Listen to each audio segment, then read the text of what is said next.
ختم نبوت کا جلسہ تھا بہت بڑا، پاکستان بھر کے علماء اکٹھے تھے لاہور میں، دیوبندی، بریلوی، اہل حدیث، شیعہ سب جمع تھے۔ وہ مشہور مقرر اور خطیب بریلویوں کا عمر اچروی وہ بیان کر رہا تھا۔ عطا اللہ شاہ بخاری اسٹیج پر بیٹھا تھا، بیان میں کہتا تھا قُلْ إِنَّمَا أَنَا بَشَرٌ مِثْلُكُمْ، آپ کہو میں تمہارے جیسے بشر ہوں، حقیقت اللہ کو معلوم ہے۔ قُلْ لَا أَعْلَمُ الْغَيْبَ، آپ کہیں کہ نبی غیب دان نہیں، حقیقت اللہ کو معلوم ہے۔ اس طرح اللہ شاہ صاحب اس کو دیکھ رہے تھے۔ جب ان کا تقریر ختم ہو گئی، مولانا عطا اللہ شاہ بخاری کا اعلان ہو گیا، شاہ صاحب نے خطبہ پڑھا۔ دیوبندی خطیب کے بہت زبردست سر پکا پورے عالم میں، شاہ صاحب سمجھ گئے تھے اس کے سازش میں، تو شاہ صاحب نے یہ آیتیں پڑھی، حرمت علیکم امہاتکم، حرام کر دی گئی تم پر تمہاری مائیں، حقیقت مولوی عمر کو معلوم ہے۔ حرام کر دی گئی تم پر تمہاری بیٹیاں، تمہاری بہنیں، تمہاری پھوپھیاں، تمہاری خالائیں، تمہاری بھتیجیاں، تمہاری بانجیاں، تمہاری رضائی مائیں، تمہاری سسیاں۔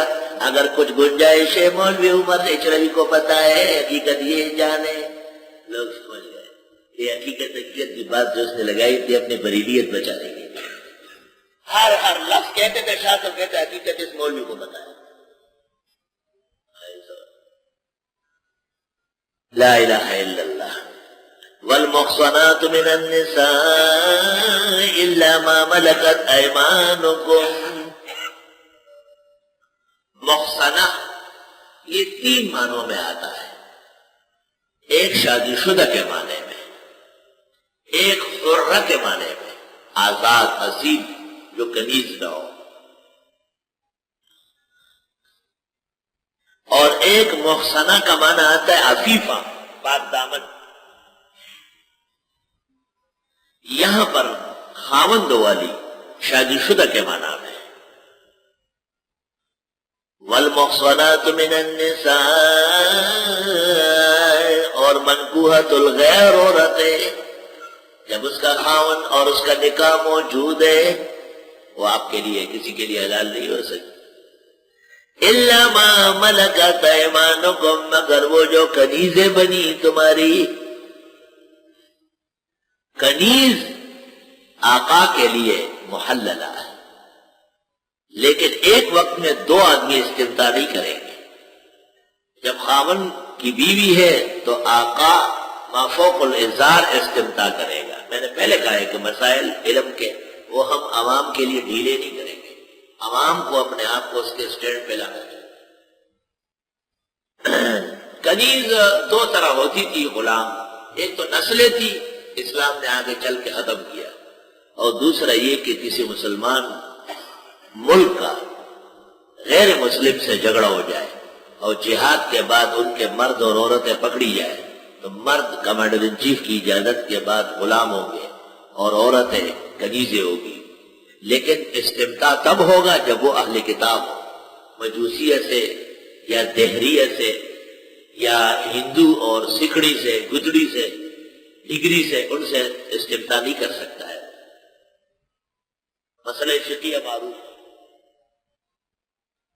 اور شادی شدہ عورتیں وہ بھی حرام ہے، جیسے بیٹی، بہن، کسی کے، جب تک کہ اس نکاح کے بندھن سے نہ نکلے مجال نہیں ہے کہ کسی کی بیوی کسی کے لیے حلال ہو جائے۔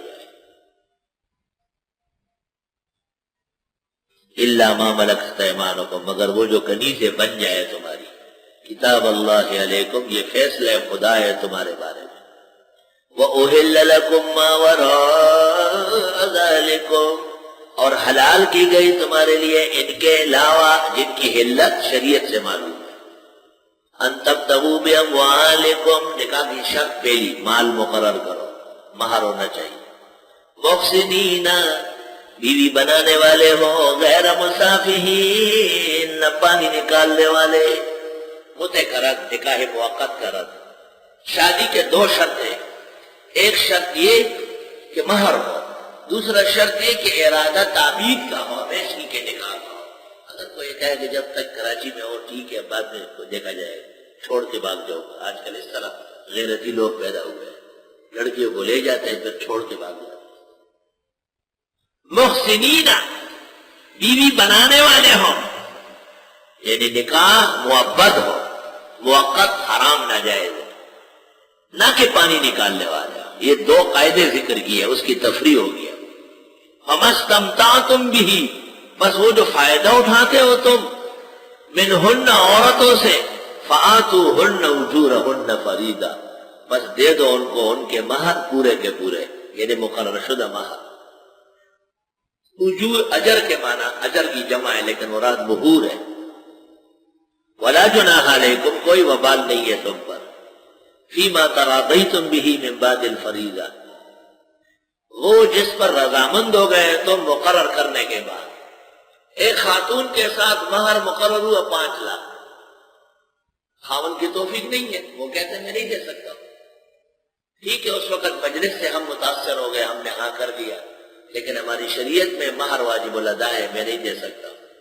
خاتون کہے ایک بہت ہے، 4 معاف کر دی اجازت۔ مہر مقرر ہوا 1 لاکھ، ہم میاں بیوی رضامند ہو گئے کہ 10 لاکھ کر دیتے، ٹھیک ہے۔ ہدایت میں تصریح ہے کہ حد بھی جائز ہے اور زیادت بھی جائز ہے۔ ان اللہ کان علیما حکیما، بے شک اللہ تعالیٰ علم و حکمت والے ہیں۔